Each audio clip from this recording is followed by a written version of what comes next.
Bonjour, je m'appelle Guillaume. Je vais être votre formateur pour l'utilisation du guide. Avant tout, j'aimerais vous remercier d'avoir fait confiance à l'équipe d'Explose dans ta pause en achetant notre outil. Avant de commencer la formation, voici un petit mot décrivant notre projet. Bonjour, je m'appelle Emmanuelle Devette, je suis chef du projet Explose dans ta pause. On est un groupe de 17 étudiants finissant en kinésiologie à l'Université de Sherbrooke. Puis, dans le cadre d'un de nos cours intitulé Intervention auprès d'une population, on devait monter un projet. La mission de notre projet, c'est d'améliorer la qualité de vie des jeunes âgés de 5 à 12 ans atteints d'un trouble de déficit d'attention avec hyperactivité. Donc, on a créé un guide d'activité physique qui permet d'augmenter le temps d'activité de 15 minutes par jour environ. Et ce guide-là permet également d'améliorer le comportement des jeunes et leur capacité d'attention et leur capacité cognitive en classe.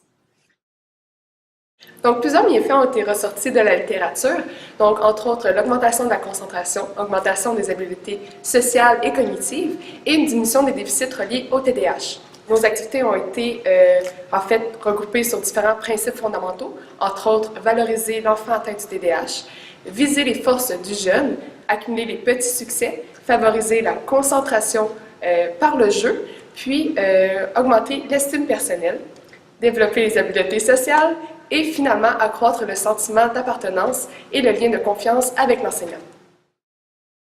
Plus spécifiquement, le guide, dans le fond, c'est un outil qui sert aux enseignants.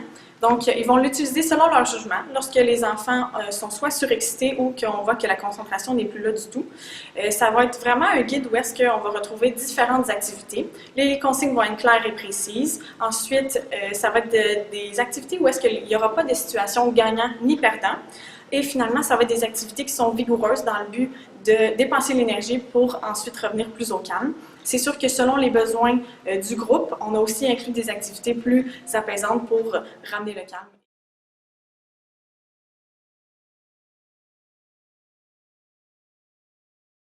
Dans les premières pages du guide, on retrouve des propositions concernant l'application optimale de celui-ci. On va aussi avoir des lignes directrices concernant les transitions avant et après. La transition avant a pour but d'amener les jeunes vers l'activité, tandis que la transition après veut un retour harmonieux en classe. Concernant ces mêmes propositions, nous vous suggérons de les lire fréquemment et de ne pas les oublier car elles sont primordiales à la réussite de l'intervention. Aussi, l'un des points les plus importants à se rappeler de la formation, c'est que l'objectif principal est de faire bouger les jeunes. Et ce, parce que l'activité physique à une certaine intensité a des bienfaits sur les symptômes du TDAH. Les propositions ont été faites dans cette optique.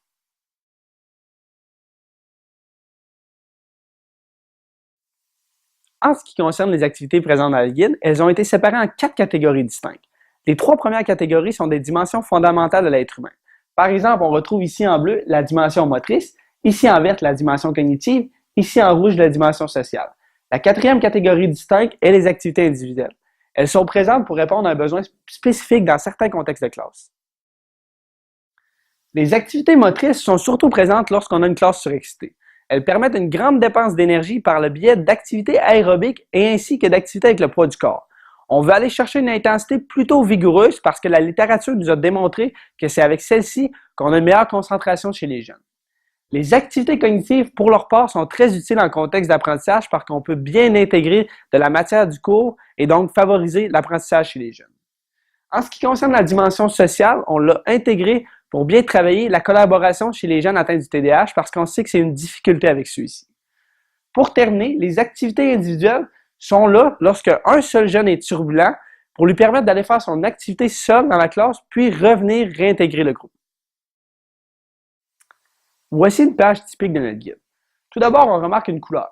La couleur témoigne du type d'activité. Par exemple, ici, on a la couleur verte qui se veut être une activité de type cognitif. À droite de l'image, on voit les objectifs. Ici, pour cette activité, c'est d'améliorer la mémoire.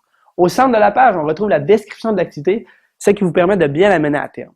Par la suite, les activités vous permettent de clarifier les points plus nébuleux. Ensuite, les suggestions vous permettent d'adapter l'activité à différents groupes d'âge en fonction des cycles. Finalement, le matériel et la durée vous permettent de voir si ça cadre dans votre contexte de classe actuel. À la fin des sections sur les différentes activités, vous allez retrouver des canevas vides comme celui-ci. Ils vous permettront d'ajouter vos propres activités au guide. Par exemple, en ajoutant une activité que les jeunes connaissent déjà, ceci vous fera économiser du temps, en plus de faciliter le bon déroulement de celle-ci.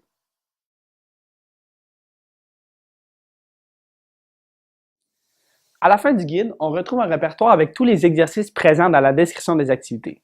Ce répertoire vous permettra de bien visualiser les exercices et du même coup faciliter vos explications. Pour chaque exercice, on retrouve son nom, les points clés importants pour bien effectuer l'exercice et les phases importantes du mouvement à travers des images. Il ne faut pas oublier qu'on a aussi différencié les exercices en fonction de catégories différentes pour vous permettre de bien les retrouver à travers l'annexe. Certaines activités requièrent une connaissance des principaux groupes musculaires du corps humain. Vous pouvez donc retrouver un schéma comme celui-ci dans les dernières pages du guide qui identifie les principaux muscles au cas où vous en auriez besoin.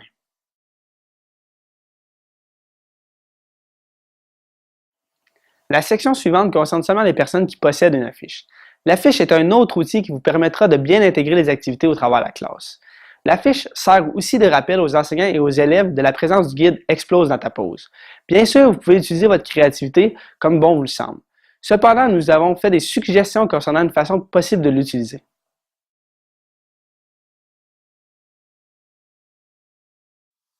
En terminant, le guide est un outil autant bénéfique pour les élèves que pour vous, les enseignants. En théorie, en appliquant le guide, les élèves seront plus concentrés en classe, mais aussi plus calmes tout au long de la journée. Ceci facilitera votre enseignement de plus que la gestion de classe. Ensuite, n'oubliez pas que c'est vous les experts de votre classe. Les lignes directrices et les activités ne sont que des suggestions. N'ayez donc pas peur de les adapter à votre propre contexte et d'y ajouter votre couleur.